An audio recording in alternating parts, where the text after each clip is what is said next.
Hello guys, in today's video I will be showing you how to fix Netflix if it keeps hand gain problems. So the answer is easy, just go to the settings and then scroll down to the apps section and then go to the search and search Netflix and then go to the storage, and here you will find this clear cache option. Click on it.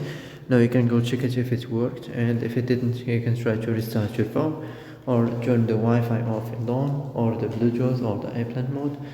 Also you can try to clear data, but be careful. If you clear data, all the Netflix data will be deleted. This includes all files, the settings, the accounts, the databases, etc. So be careful if you want to clear your data.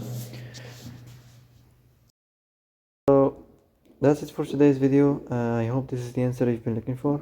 And if you like this video, don't forget to like and subscribe, and see you in the next video.